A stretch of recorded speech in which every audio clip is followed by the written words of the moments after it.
le complice qui est jugé en même temps qu'Antonio Ferrara, Issa Traoré, est un personnage qui est absolument pas connu du grand public, mais qui est très intéressant dans la galaxie et dans l'histoire d'Antonio Ferrara. C'est quelqu'un qui a grandi dans son environnement de la banlieue sud, le Triangle, le Choisy, Vitry et Ivry.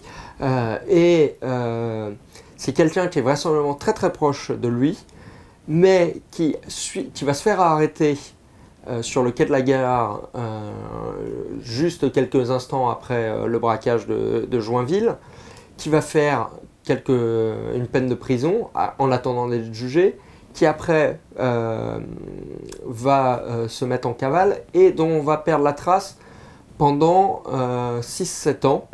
Les policiers ont soupçonné Issa Traoré d'avoir participé à différents faits impliquant Antonio Ferrara sans en avoir jamais la certitude absolue. Et Issa Traoré, c'est ce qu'on raconte dans notre livre, est devenu une espèce de légende urbaine pour tous ceux qui, dans les cités, ont à voir avec la délinquance, et surtout dans la délinquance du Val-de-Marne.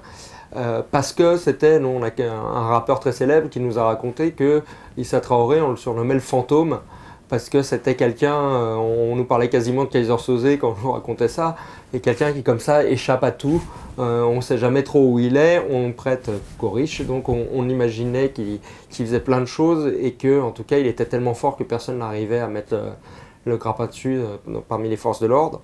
Le fait est que les forces de l'ordre vont finir par lui mettre la main dessus, mais très difficilement. Ils l'ont retrouvé il y a 2 ans au Mali, et voilà, où il coulait des jours plutôt tranquilles, en étant toujours très prudent.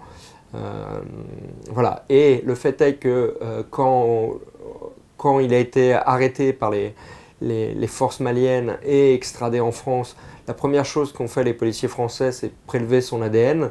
Ils espéraient pouvoir ainsi le confondre sur différentes affaires dans lesquelles était suspecté Ferrara et dans lesquelles il y avait des ADN qui n'avaient pas encore été identifiés. Ces prélèvements se sont révélés négatifs.